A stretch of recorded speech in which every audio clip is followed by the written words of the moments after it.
Welcome to Bhakti Rasamrita Sindhu, the ocean of devotional nectar. Now we're in chapter 1. So we talk about the characteristics of the pure devotional service.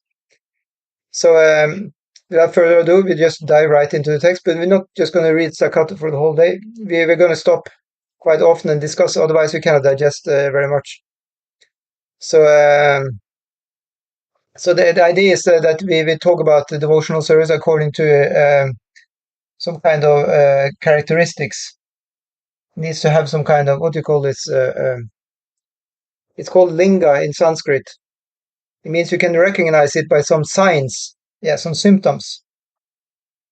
For example, a lazy man, he has his signs. He's usually inert, not moving very much, sleeping. Or a man who is mad has some signs. A man who is angry has some signs. And similarly, a person who actually has love for Krishna, he also is displaying some kind of signs. It's not just some kind of light emanating from his skull. It's more than that. Tell who he is. Yeah, you can tell that person is actually have love for Krishna by some symptoms.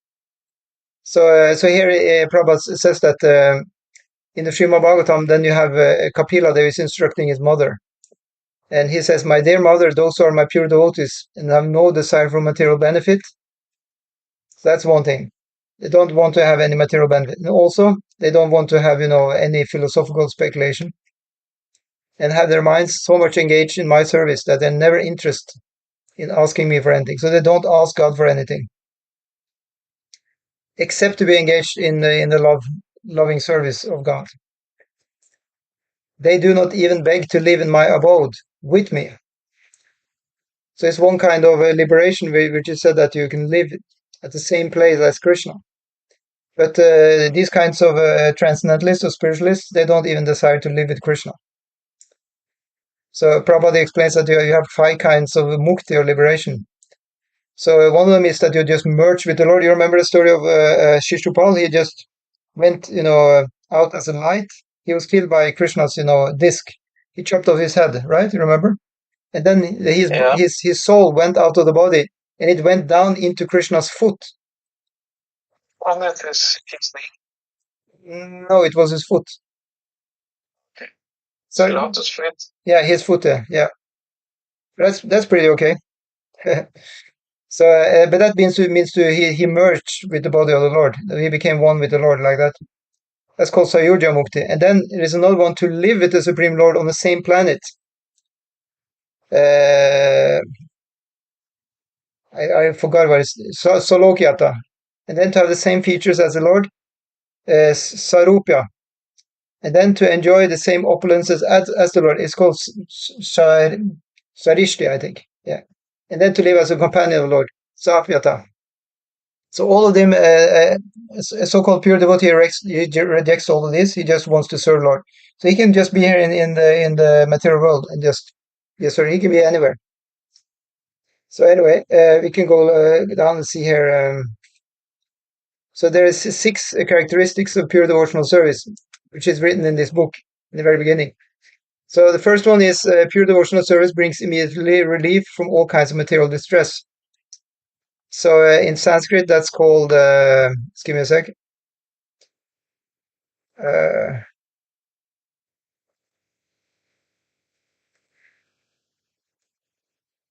Yeah, clear Shagni. Yeah, it destroys all the suffering. Personal, perfect meditation to listen to wisdom from the Nectar. But usually, if I'm not because I can't get the information into my mind. Yeah, that makes sense. It makes sense. So here's if you look on YouTube, you can actually see the quote there. I pasted it in. So it's from Bhakti Rasamrita 1:117. I'll read the Sanskrit. Kleshagni Shubhada Moksha Laguta Kritsudur Laba Sandrananda Visheshatma Shri Krishna Karshini Chasa. So first, Kleshagni, pure devotional service brings immediately relief from all kinds of material distress. So if one gets bhakti, uttama bhakti, full bhakti or love for Krishna, one forgets all the material distress. And number 2, it is the beginning of all auspiciousness. So from here on, everything is going to be nice. And that's called Shubhada. It gives Shubha, which is auspiciousness, and Da means to give. Third one, pure devotional service automatically puts one in transcendental pleasure. Wait a minute. That's that's Sandra Ananda. Yeah, it's called Sandra Ananda. And then four, pure devotional service is rarely achieved. That's called Visheshatma.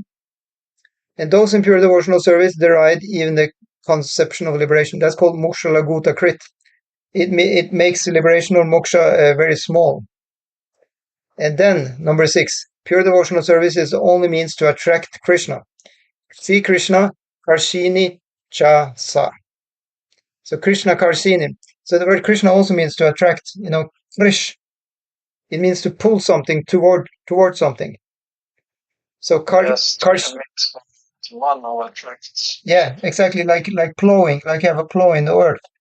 And old school plowing, then you can do it by hand, You can do it with oxen or something. The basic idea is to have this instrument and you pull toward yourself. And that's called Krishi. For example, it said the Vaishyas, Krishi Go Raksha Vanijan. The business class of people, or the Krishako Vaishya, they have the business to do farming. That's called Krishi. And Go Raksha, to protect the cows. And Vanijam, which means to do business with, buying and selling stuff. So there it is, Krishi. So there is a book about farming. The Vedic book of farming is called the Rishi Krishi. So it all comes from this root word, dhatu, which is called Krish.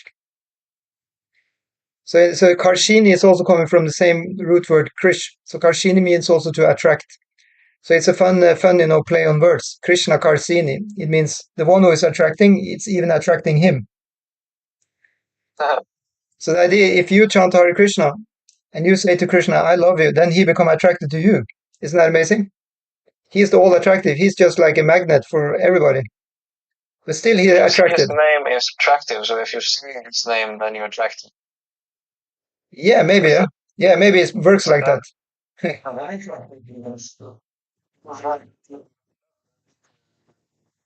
It's even said, one of the pastimes of Krishna, he was sitting by actually, you remember this, Mayadhanava, he created this wonderful assembly house. And Duryodhana was going on in, and Maya had created that it looks like water, but it's no water. And Duryodhana was taking up, his in the old days, they were not wearing trousers, and they were like, what do you call it, a dress, So he was taking up his dress so he wouldn't get wet, but there was no water there. And everybody was laughing. And then he thought, okay, then he saw some water in there, in the building, and he thought, now I'm not going to be fooled, So then he just walked straight in, and then there was water, so he became completely wet. And again, they were laughing. So, but this house had many features. It was like a wonder house. So in one part of the house, there is like a very nice water. No, actually, it was very, very, sorry, not water, but was marble. The floor was so nicely polished, so it worked like a mirror, okay? So one time Krishna was going in his assembly house, and he just saw that he was mirroring himself. And he just stopped walking, and he just sat down, and he's just looking at the reflection of himself. And he became full and completely in love with how himself is looking. Yeah. So he's attracted to himself. Yeah, that's the narcissist. Yeah. That's where you have this narcissism coming from. Great narcissist. Yeah, but it's like Krishna, he can get away with everything because he's actually the original person. Everybody who try to copy him, they get in trouble. Huh? It's very funny, Yes, the green card. Yeah. When I look in the mirror, I also. No, but it's good. We should love ourselves because we are all part and parcel of Krishna. So the more you get Krishna conscious, as you call it, or the more you love God, the more you love yourself also. Yeah, so you see, this is a good deal. Are you signing up?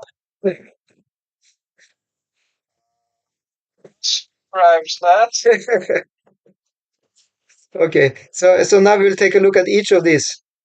So the first one is a relief from material distress. Let's see how it works. So Krishna says in the Bhagavad Gita, he says, if you surrender unto me, you'll get rid of all your distress. So then he said, there is a chain of simple activities, and they're all chained to each other. So, I do something I had done before, it goes out of habit. And that's why out of habit, I just do the same mistake again and again. It's like a never ending, vicious circle. Yes, how do you get out of that, actually? Yeah, so guess what? You can chant the whole name of Krishna, and then you can brainwash yourself so much so that you forget, your habits. That's the idea. Okay, so you make like a bigger habit that Yes, eats the other habit. that takes over the other habit. Exactly. I mean, people are doing it with all kinds of means, to get out of the bad habit. They said it takes 21 days. I heard one person say.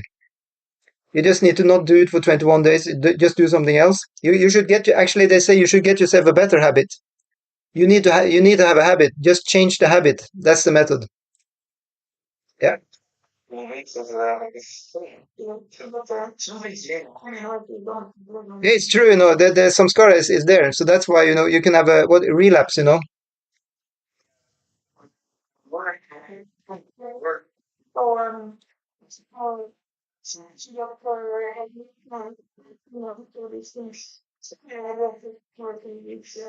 Yeah. Isn't it called withdrawal symptoms? People can get really crazy. Tried to quit many bad habits, and then they weren't fun enough with healthier alternatives, so I didn't finish it.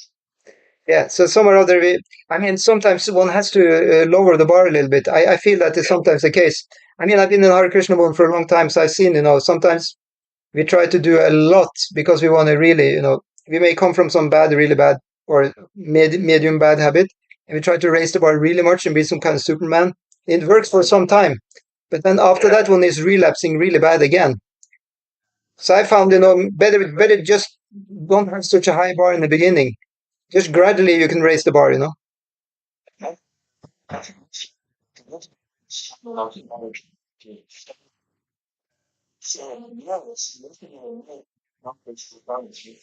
yeah. But you see, yeah, it's true. So you need help from God. I mean, it helps to pray, but it helps to actually just get some other interest, and you'll forget about it. That's the best way. Yeah.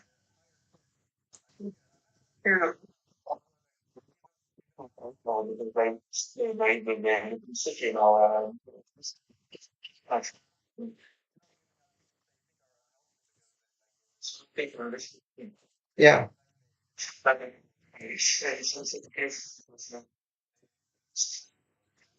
Yeah. I found, that sometimes people who they have to revamp their whole life from top to bottom. So that's why sometimes, they're advising people to move into the temple, become a monk or a nun. And it really works, to revamp the whole, because everything is different.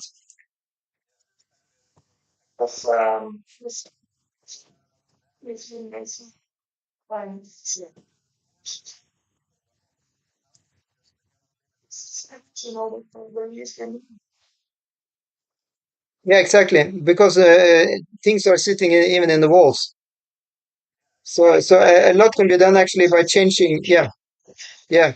So a lot can be done by actually changing one's habitat, changing the people one is associating with, many things, and then suddenly the brain is completely, is kind of bewildered, and it stops doing the bad habit. Yeah.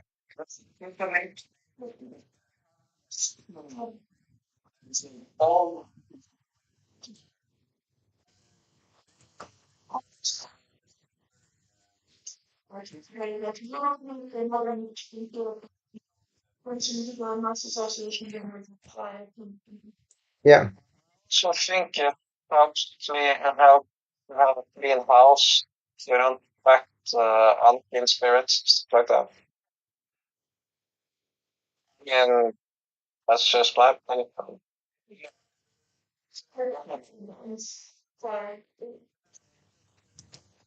If you give me a extra bad habit, if you really, if you give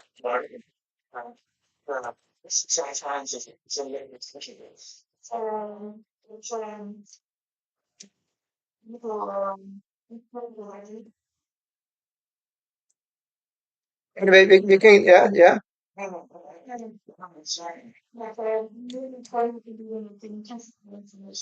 we can take it afterwards. Uh, we can remember it. Yeah, and we take it. We take it afterwards because afterward we'll talk about many other things. Maybe it comes up that we talk about a topic that is similar.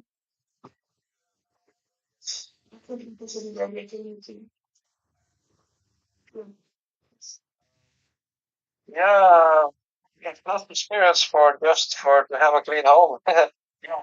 Yeah, I think you not necessarily cleanse, voluntary, the same thing.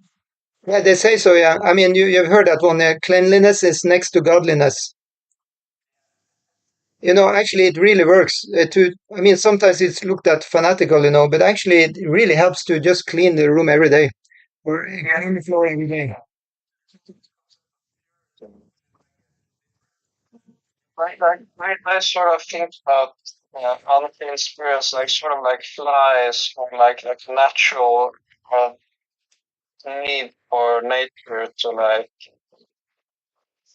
recycle things that are dirty or something, you know. Yeah.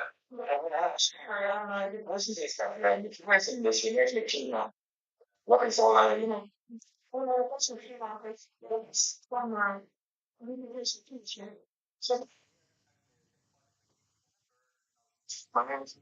Well, there are mixed opinion about flies, but anyway, I'll just go on. Okay, so it said here, yeah. So Rupa Goswami, his opinion is, if you follow some of the processes for chanting. By the way, we say hello to Viral Tuber in the chat. He's back again. We didn't see him for a week. Nice to have you back, sir. So yeah, so there are 9 kinds of different devotional service, and all these are supposed to help us get rid of our dirt. So that is Shravanam Kirtanam, Vishnu Smaranam. We hear about Krishna, we chant about Krishna, we remember Krishna. We offer obeisances. You know, it's from the Srimad Bhagavatam. It's actually spoken originally by Prahlad. Yeah, Prahlad is speaking that, son of yeah, who is in the Nrsimha pastime. Yeah. So it's hearing about Krishna, chanting about Krishna, all this stuff. It just makes you pure. It actually really works, just like soap. So if anything else fails, you can do that. Yeah. Yeah. But, yeah, isn't it? It's what you call this is an understatement. Sometimes understatements are very effective, because people are expecting to hear something more. So then they're like, "What? You only say that?"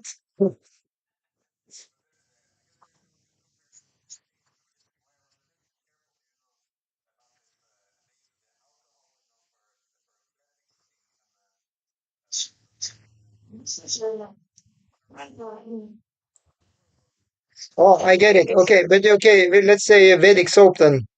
It's a cow dung. Okay, let's just say cow dung. Okay, so then it said that our sinful effects is actually divided into 4. It's from the Padma Purana. It said that one, the effect has not yet given any result. It's like subtle. It's just latent. What you call this is lingering. Pregnancy. Yeah. No, that's the next one. That's the effect that's lying as a seed. That means it's just planted, and it didn't actually start to grow.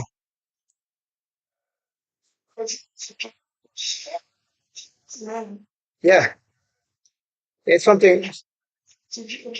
Yeah, it's called a germ. Yeah. And then we have the effect. And number 3 is the effect that is older and mature. For example, you can have a headache, right? That's a sinful effect, being manifested. Yeah, that's after the seed has grown and now it's fully manifested. In the beginning, it's just suddenly it's in our mind or somewhere else. Yeah, and then the 4 is the effect that is almost mature. So that means it's just about to have, and one is like, oh, I don't feel so good. I feel a little dizzy, but still you don't have a headache. So anyway, this is kind of the description and what's going on with the karma. Yeah. And then, yeah, exactly. Because say, for example, one gets a headache and then one becomes, a little stubborn or angry, and then one creates new bad karma because one doesn't treat other people nicely, and that like that. For example, this is a classic. Say, for example, if I did some bad karma, I will hurt a limb of my body or something like that, and then you hurt yourself, you become angry, right? And you cannot be nice to others. So this is we should still be nice to others, although we sell our suffering. Then we will not create bad karma. So then the chain of karma will stop. I think you mentioned that before we went live, Christopher. You said that even though we get some hardships, you can take that as Krishna's or God's arrangement. In that way, you can actually feel that you're making progress. Otherwise, we never get out of this because if we feel ungrateful and we feel that why me consciousness, why me, the victim, then we never get out of this. Yes.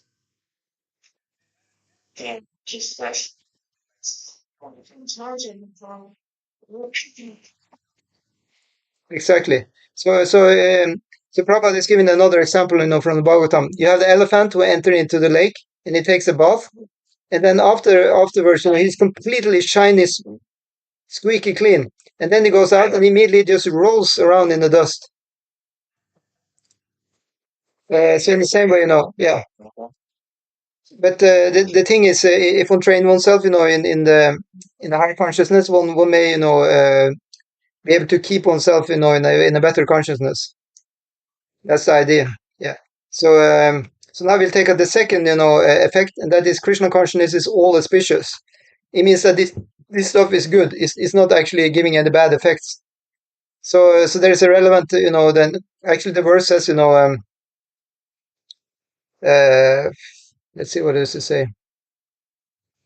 Yeah, it says, that just a little practice of this Krishna consciousness can save you from the greatest fear. And what's the greatest fear? And that is to fall down to getting an animal birth.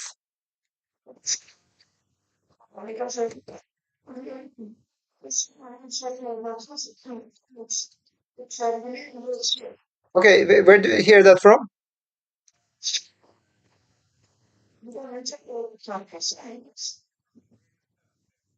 Yeah. I mean, somebody told me. Oh, I get it. I get it. You can view it in that way also. Yeah, that's true. I mean, I heard many times that somebody, I think maybe one of the acharyas, he was writing that to fall down to get animal birth, that's the greatest type of fear. But of course, to do offense to another devotee, that's also a great fear. One must avoid that also. To, yeah.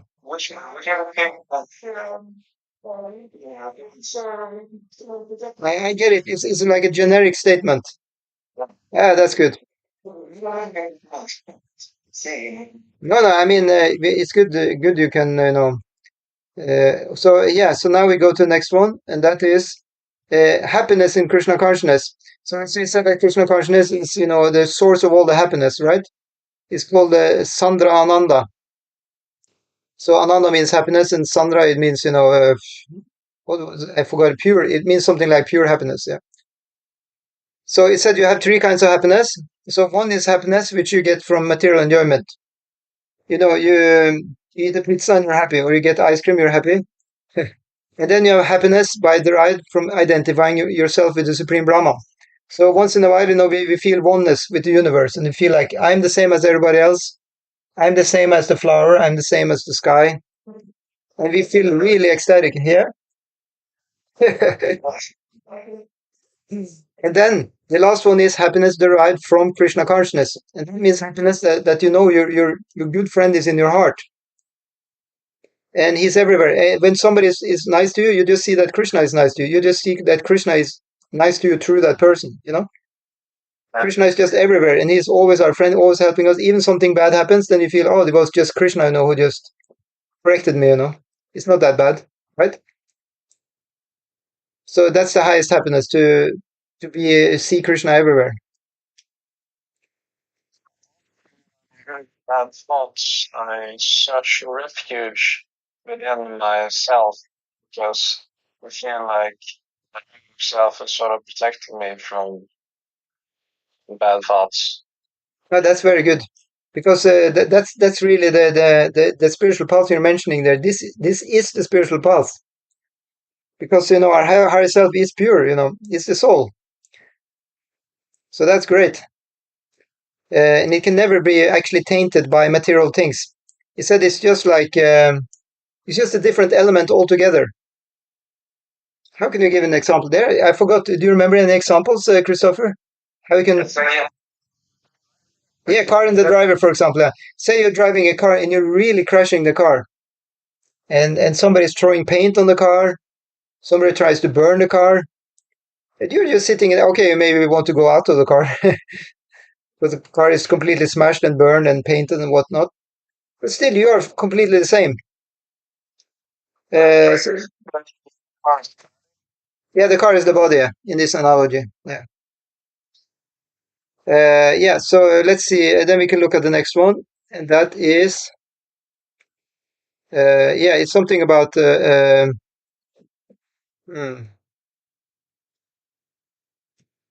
yeah, it's very rarely achieved. It's very rarely achieved. It's called, what was that in Sanskrit? I forgot.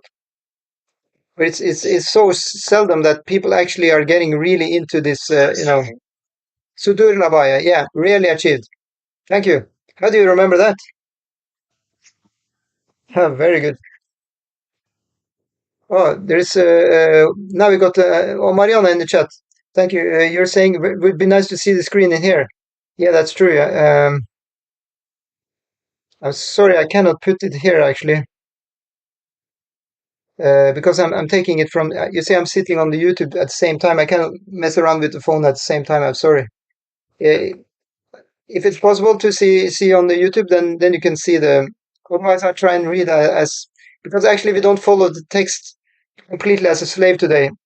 We just read a little bit text and we discuss because we found that is the best kind of format for YouTube. Otherwise, people get bored too quick. Yeah, but thank you for the input. Yeah. So let's see. What does chat say? Yeah, we good? Yeah. Okay. So yeah. So it's very rare. So do you have some examples of that? Yeah. It said in the Chaitanya Charitamrita. By the mercy of the spiritual master as a pure devotee, and by the mercy of Krishna, one can achieve the platform of devotional service. There is no other way. So it said in Guru Krishna Prasada Pai Bhakti Lata Beach. It's just yeah, and yeah. Now I remember the verse. It said in every birth we get a mother and a father, right? Every single birth, even if you're an animal, you get a mother and a father. But only in a few births you get a guru. Is it true? Yeah, he is. But to get him manifest outside as the guru, that's not in every birth. Say for example you're a dog. Dog doesn't have a guru. Yeah,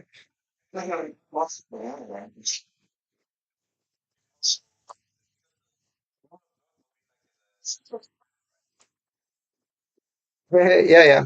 I mean, you can stretch the concept. Yeah, yeah. I mean, he has his, the dog. He has everybody has a teacher. Yeah, but okay. Let's say it in another way. You don't get a guru who's giving you liberation in every life. It's true. We actually have teachers and gurus every life who teach us this, teach us that. The criminal has a criminal guru who will teach you how to shoplift or whatever. But only in a few lives you can actually get the guru who gives you liberation from the material world. So that's why it's rare, and especially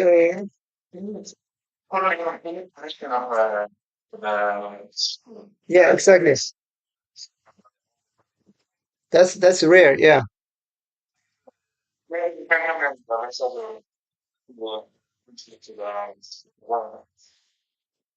Let's see. Maybe turn on the camera. Yeah, I could turn on the camera. I'll do that. Sure. Let's see. How do I turn on the? Yeah. Hare Krishna. Yeah. Now I'm on the camera there, but I cannot keep it. Maybe I can if I put it up to the laptop. Yeah. Now I can be both here and on YouTube. Amazing. Yeah. It's easier to follow what I speak when you can see them out expressing the words. Okay. So where were we?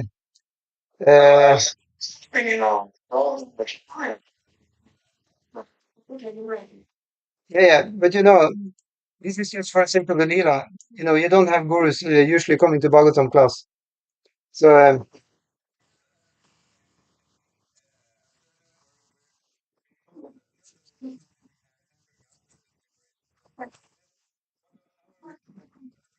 yeah, but it's not really liberation. I mean, we're talking about the highest liberation. Muktir hit vatanyata rupam svarupena vyavastiti. So, the highest liberation is that you're finding your spiritual body, as a devotee in the spiritual world. That's supposed to be, the highest kind of mukti. I mean, the Bhagavatam, that's the definition of mukti itself. Of course, for impersonalists, it means to merge with Brahman. So in that way, you can have any gurus. But for having a guru who teach you, the bhakti, it's not, it's not every birth you're getting that. I think we all can agree about that. It's rare. Yeah. Okay. So anyway, let's go on. Next one, the happiness of becoming one with the Supreme. Yeah, that's called the Brahmananda. So he says, Rupa Goswami here in Bhakti Rasamrita Sindhu, he says, if Brahmananda, or happiness of becoming one with the Supreme, is multiplied 1 trillion-fold, it still cannot compare to an atomic fraction of the happiness derived from the ocean of devotional service. So, in other words, Rupa Goswami is not very, impressed with Brahmananda. Did you hear that? He says if you take Brahmananda and you multiply it with 1 trillion, still it cannot compare to even an atomic fraction of the happiness which you get from the ocean of devotional service. Yeah. So in that way, Rupa Goswami, he knows where to get happiness. And then, Prahlad Maharaj, he weighs in, and he says that, my dear Lord of the universe, I'm feeling transcendental pleasure in your presence, and I have become merged in the ocean of happiness. And now consider the happiness of Brahmanda to be no more than the water in the impression left by a cow's hoof print in the earth compared to this ocean of bliss. So this, cow's hoof print is called Govatsa Padam. The padam, the footprint of the cows, of the small calf, actually. Yeah. So it says for the sages, they look at this Brahmanda as like it's insignificant, they're chanting in happiness, in ecstasy. Yeah. Okay. So then it's attracting Krishna. Last point. So how can this attract Krishna? So Rupa Goswami says that devotional service attracts even Krishna. Krishna attracts everyone, but devotional service attracts Krishna. The symbol of devotional service in the highest degree is Radharani.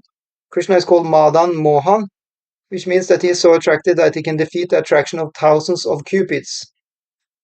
Do you know how attractive Cupid is? It's explained, yeah. It's explained that this Cupid, he's shooting with arrows, right? And he has 5 kinds of arrows. And for each of the arrows, he's making you more and more attracted. So it says the first, they're standing for different kinds of effects. I don't remember all of them. What's that? Kidney. What is it? Killed him, yeah. Yeah, maybe, yeah. Uh, uh, it's the 5 arrows of Kamadev. It's like, that's symbolized by 5 flowers also. So it said, the first one is like, it gives the harsana, it gives like the pleasure, so that's a white lotus. And then the second one is red, is Ashoka. It creates attraction or temptation. And then the third one, I'll paste them in here so you can see them in YouTube. Yeah, let's paste this. Yeah. So one, white lotus Aravinda creates pleasing and desiring feeling. Harshana, red flower creates attraction or temptation. And then he shoots the third, arrow. And that is mango blossom. It creates infatuation or delusion, mohana. What is a good translation of infatuation? Yeah,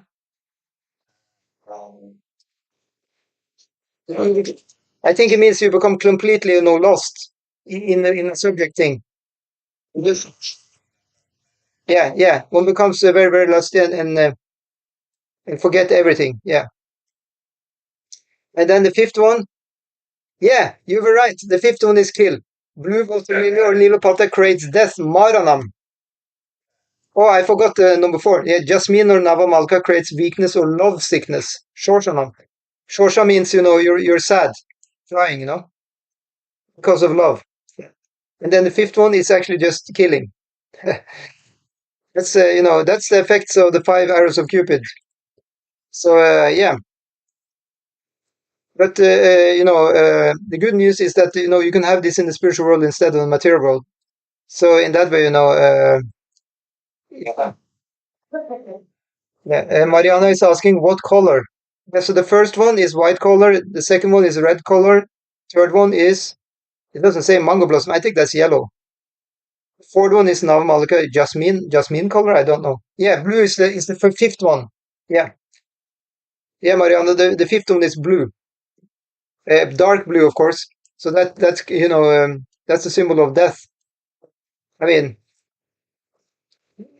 in the material world, of course. In the spiritual world, it's all blue. Yeah, he's dark blue. Yeah, yeah. So it said, okay, let me try and bring this in, okay, so you're not getting too alarmed. It said in the Krishna Lila, okay, and Radharani, she was missing Krishna. She went through all of these effects of Cupid's arrows spiritually. So Krishna, he went away from Vrindavan, and she was just waiting. She became more and more, she got love sickness. She was crying. She stopped eating. They told, the others. They gave a report to Krishna. She now, she lost weight. She looks pale. And in the end, she actually died because of a separation from Krishna. It's explained in the Krishna Lila. Yep. But of course, she never dies. She is eternal. But this is part of the earthly pastime. Yeah. So don't ask me for an explanation. This is just what's said in the books. Yeah, it's terrible. Radharani, she died in the material world out of separation from Krishna. Which chapter? I don't know. uh, it is explained, by acharyas. So just take my word for it. Yeah. You have to look it up yourself.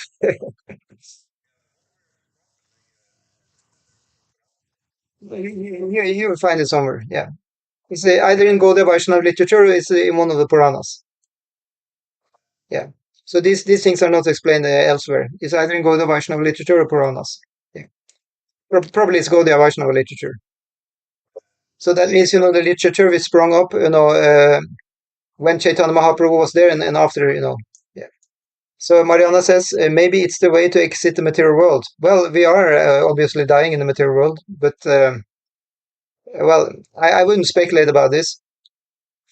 I mean, the way to exit the material world is to become, a pure devotee, a happy devotee, absorbed devotee, right?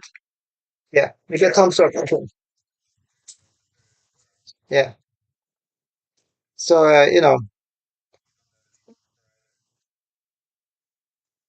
okay. So we'll now see, that in the Bhagavad Gita, now Rupa Goswami says, or Prabhupada says, in the Bhagavad Gita, when Krishna appeared in his universal form, then Arjuna, he prayed, "My dear Krishna, I thought of you as my cousin brother.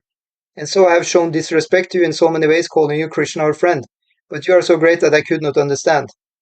Yeah, so that was the position of the Pandavas. Although Krishna is the supreme personality of God, the greatest among all greats, he remained with those royal brothers, being attracted to their devotion by their friendship and by their love. That is the proof of how great this process of devotional service is. It can attract even the supreme personality of God. That was actually the main point. We kind of got off on a tangent here about effects of Cupid and all. The reason we started to talk about Cupid is because he's attracting even Cupid. So forget about the 5 hours of Cupid for a moment. Krishna is crushing even Cupid. So Cupid, is attracted. So there will be no effect of the arrows of Cupid.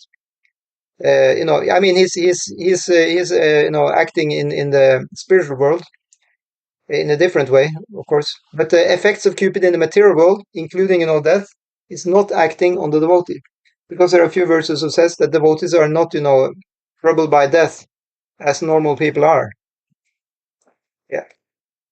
So So in that way, and that's Krishna, is making sure to pull the devotees in to his lotus feet instead, that they're catched by by death personified in the form of Yamaraj. Ayo harati vaipumsan udyanastana piyanasa tasya tasyart tatshanonita uttama shloka varta. This famous verse from Bhagavatam, which says that everybody is dying. For every rising and setting of the sun, we are coming one day closer to death, right? But not for the people who are uttama shlokas, who always chant the glories of Krishna, who do their japa, chant Hare Krishna and kirtan, do deity worship, all these processes. For them, every day is a step closer to God, a day closer to the Amrita of deathlessness. Every day is a step closer to the Bhakti Rasamrita Sindhu. Yeah. So Prabhupada is saying God is great, but devotional service is greater than God. Whoa, because it attracts him. People who are not in devotional service can never understand what great value there is in rendering service to the Lord. So any comments or questions?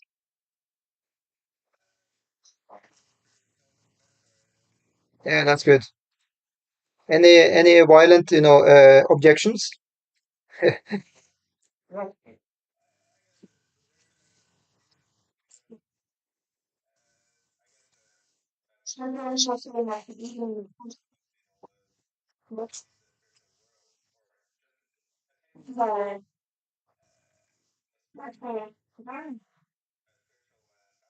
Yeah.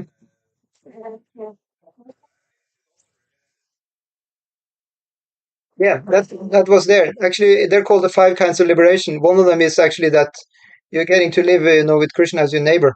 And that's even rejected by devotees. I mean, the desire to attain that. But of course, they are getting that, without desiring it.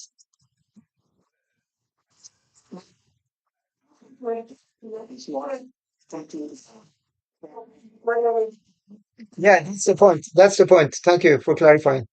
You're carefree whether you're getting a spiritual body, you're carefree whether you're going to merge or whether you're going to live in the village of Krishna, have the same body as Krishna. You're careful whether you're going to be rich like Krishna. You just want to do seva wherever you are. You can be in Norway, forever, and just do service, no problem.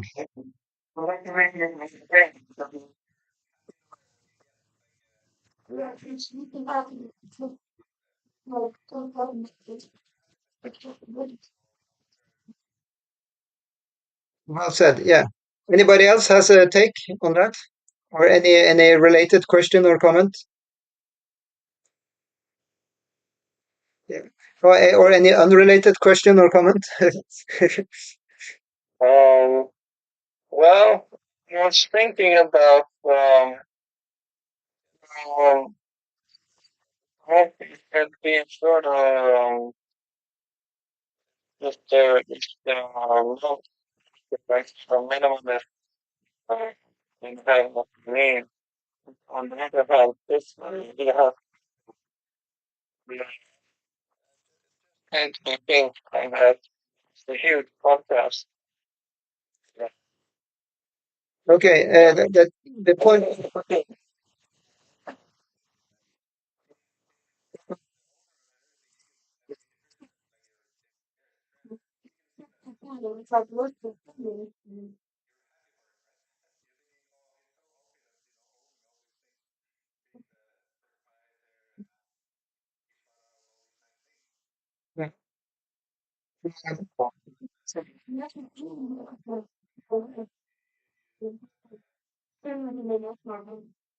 Yeah. So Marianne here, she said she kind of missed the point.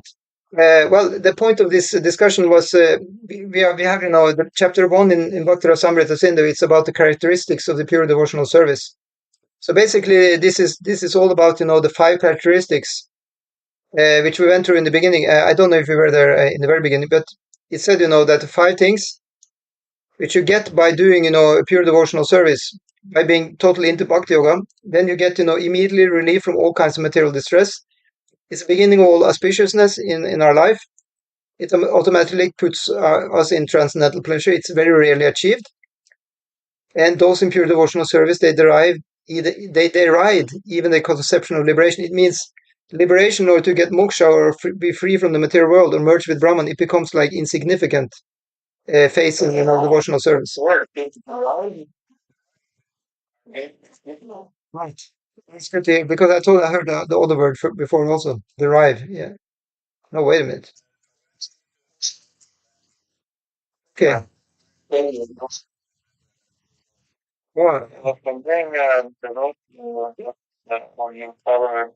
you covered that. Everything is covered, yeah. And the concept is, in logic, it's like if you have 1 million kroner, do you also have 1,000 kroner? Yeah, you have. So in that way, you also have liberation when you have a devotion to Krishna. And then the fifth one is that pure devotional service is the only means to attract Krishna. Well, as it was said, it says, Shri Krishna Kashini Cha, so it attracts even Krishna. So today, the point with today is simply to look at the effects of pure devotional service as explained by Rupa Goswami. And Rupa Goswami is then giving, and Prabhupada was giving a few examples. And we also discussed, a few of these. So that was about it. So I hope it made sense. So in other words, we are looking at how nice devotional service is, what it can do for our life. Actually, it can get us out of trouble. It can, get us. It can give us auspiciousness in the life. These are byproducts even, and it's very rare to have it. So in that way, if you look at it in another way, it's very valuable, right? If something is very rarely achieved, it's very valuable. Yeah, yeah. So the point was pure devotional service, as you're writing. Yeah, yeah, and it's much better. It's much higher than liberation. And on top of it all, so how do we get there? Yeah, that's the point. We have to follow somebody who already have it. And then we can also just practice, following, conceptions from the books. We chant ourselves. We are, it's a kind of maturation process. One is maturing as a devotee. One goes through life, with Krishna in our life. Yeah. So it means that one will be able to be with Krishna, stick with Krishna in thick and thin. Yeah. It's a relationship after all. Because we call rasa, and rasa means, we have a relationship as servants. We can be neutral. One can be a friend of Krishna. One can be a parent, like a parent of Krishna, or one can be a lover of Krishna. So that way, one is getting, engaged with Krishna in different kinds of ways, according to one's nature, even. And in that way, one will follow in the footsteps of another devotee who has that nature which we like to have, right? So some people will have, a nature that they like to just be like wallpaper, not make a fuss, just keep in the background. So that's like neutral. And then others, they're really into service. They want to just serve, do a lot of seva, or be fully in the mood of serving the Lord. It's a little bit of own reverence, usually, in that, to show a great respect for God, do worship on the altar. And some they want to be in spontaneous service with Krishna as the friend. And then somebody like to worship Krishna as a child. They adore him, as Bala, Gopal. Like for example, I go often to Gujarat because my Guru Maharaj was from Gujarat, and everybody there they are in the Pushti Marg, and that's the style of worshiping Krishna as a child, and that's Vatsalya rasa, or this kind of parental love for Krishna. So everywhere in Gujarat they have the deity of Krishna as a child, Krishna eating a laddu. A laddu? It's a round sweet. So it's called Laddu Gopal. Even in my Guru Maharaj temple there is a small Laddu Gopal there.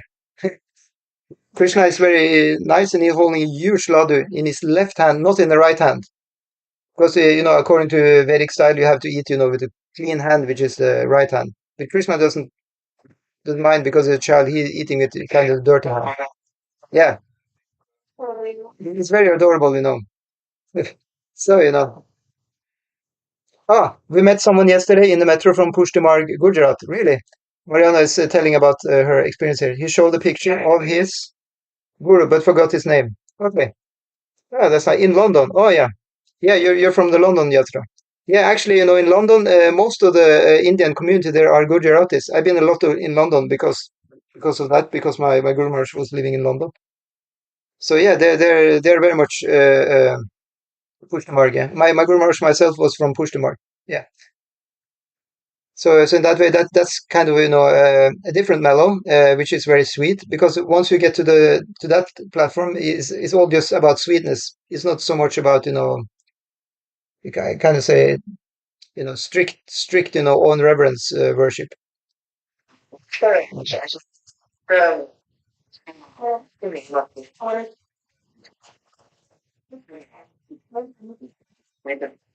Yeah, this song, yeah, Maduram, Maduram, Maduram. Yeah, I can copy paste it here. This is one of the most famous, Hindu songs.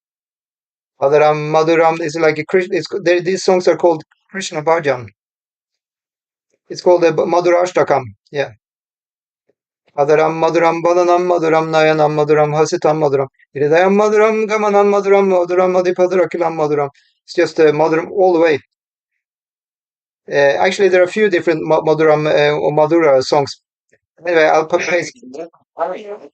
Yeah, it's honey, or it means just sweet. So here, you can see on YouTube here, I pasted it in. Madhura, I will have to paste the name also. You can see on YouTube, this song is very popular, has millions of people are listening to this every day. Even in India, they're playing it on loudspeakers. Like one place, they're playing this on loudspeaker every morning. This Madhuram, Madhurevyo. Okay, yeah, Krishna is Madhurevyo. Yeah, he's the most sweet.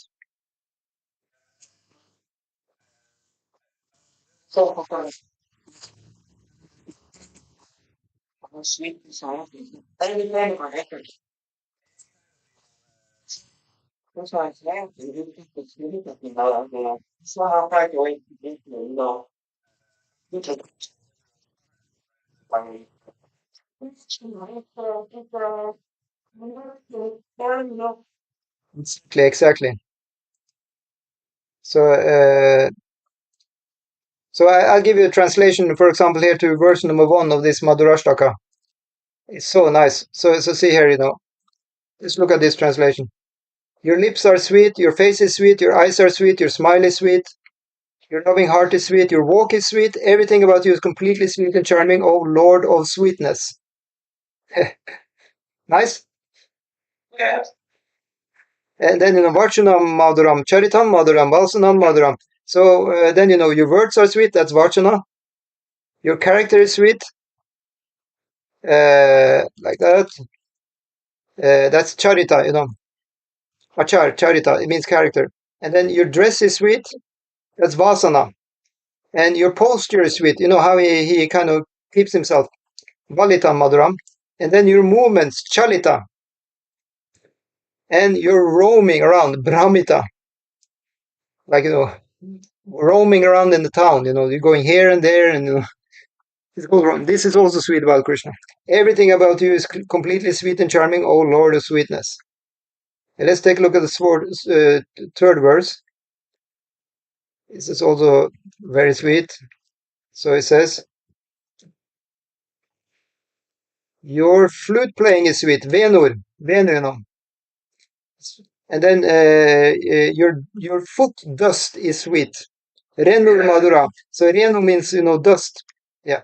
And then Panir with long A means the hand. So your lotus hands are sweet. And then, of course, Padao. Padao means 2 feet. Pada means 1 foot. And Padao, this Ao means always dualis. So your lotus feet are sweet. Nrityam. Nrityam means to dance. So your dancing is sweet. And then Sakyam. Your friendship is sweet. Everything about you is completely sweet and charming, O Lord of sweetness. And let's take the fourth one. Yes. Your deeds are sweet. Vitam Maduram. Your conquest is sweet. Pita Maduram. Bhukta Maduram. Your stealing is sweet. Supta Maduram. Your love sport is sweet. Wait a minute. I think I got the wrong one. Because I can see the Sanskrit doesn't tally. Or does it? No, I got the wrong one. Sorry. I saw the Sanskrit didn't match. Sorry. Gita means song. So now I jumped to one. Yeah. So here we have this one. It says, Your song is sweet, Gita Madhuram. Your drinking is sweet, Pita Madhuram. Your eating is sweet, Bhukta Madhuram. Your sleeping is sweet, Supta Madhuram. Your form, beautiful form is sweet, Rupa Madhuram. And your tilak, forehead, that is also sweet. Everything about you is completely sweet and charming, O Lord of sweetness. And then, so sorry for that error. Now, Taranam Madhuram. Your deeds are sweet, Taranam Madhuram. Your conquest is sweet, Haranam. Because Hara, it comes from Hari. Hari means to take away.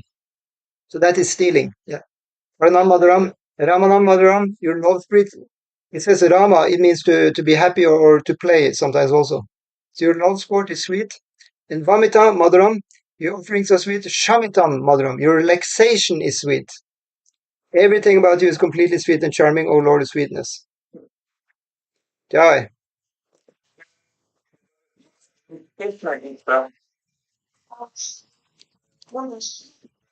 Yeah, exactly.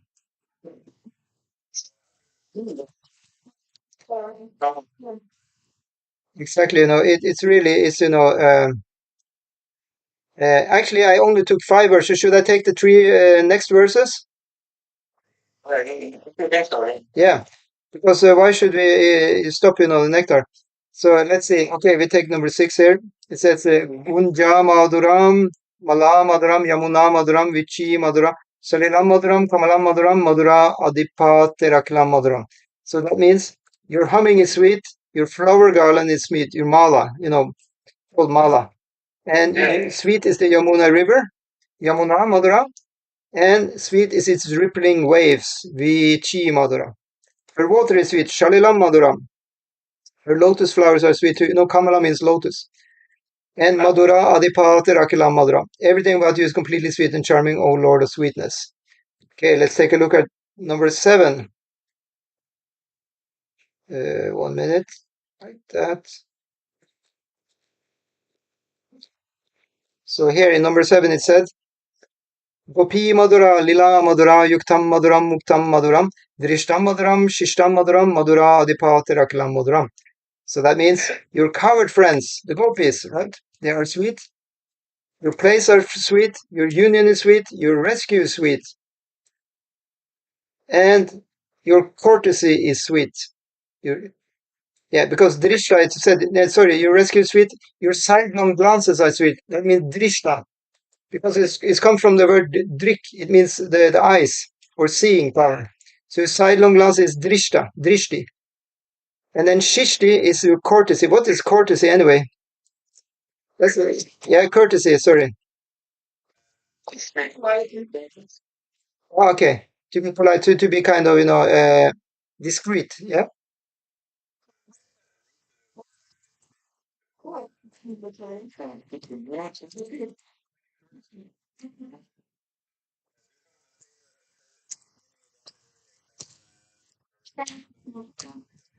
It means very, very, very.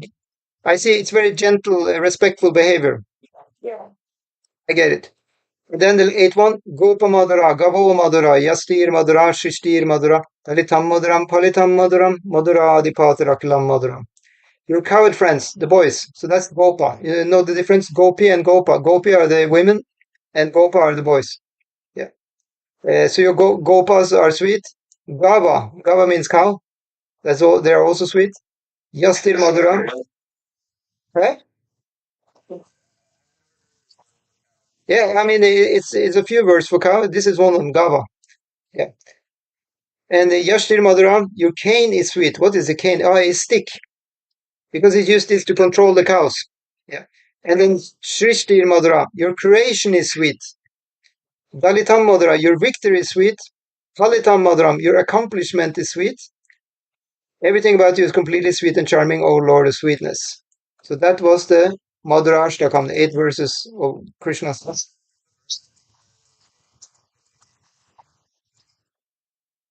Yeah. Krishna's complete sweetness.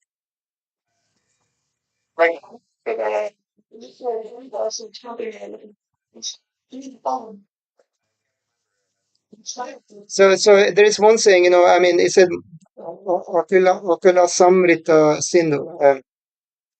Akila Samrita.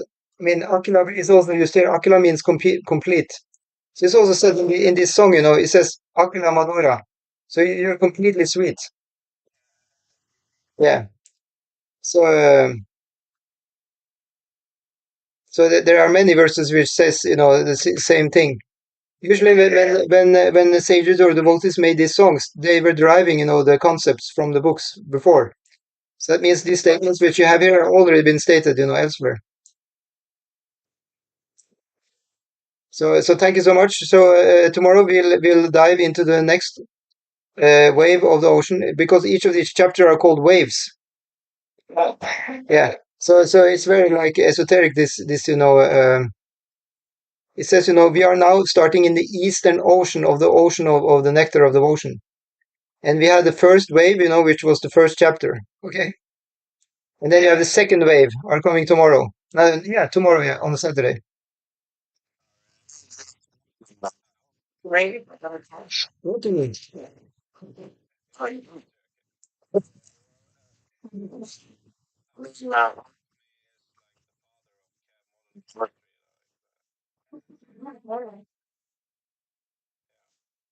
Okay. Yeah, so we can call this spiritual alchemy. You're refining, the soul. The soul is This alchemy is about purifying. Yeah. So this is spiritual alchemy. One place Rupa Goswami even told that when you get diksha from the guru, it's like alchemy, because according to alchemy, some old alchemy anyway from India, they said that you can turn bell metal into gold by doing some stuff with it. And in the same way, it says you can turn an ordinary person into spiritual grandmaster by applying the guru to that person.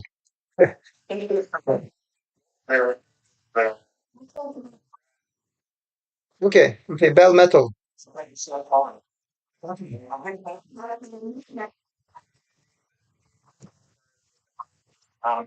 And it becomes brass. Right.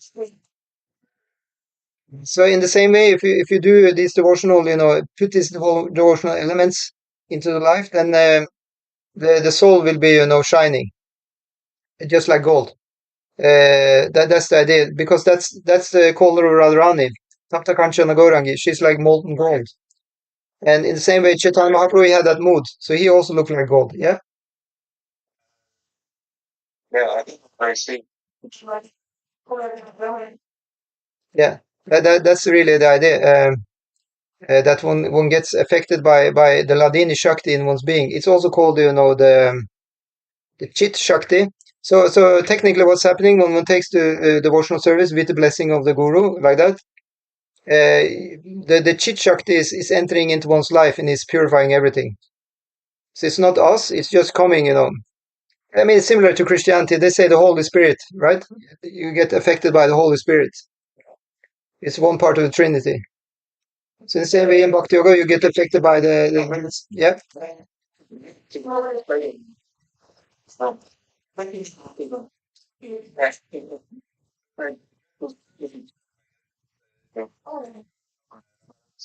100%, yeah. So we'll continue tomorrow. That will be cleanliness, yeah.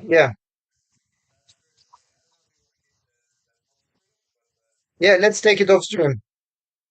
Okay, thank you so much for now, and we'll continue, tomorrow from around 2 until 4 o'clock.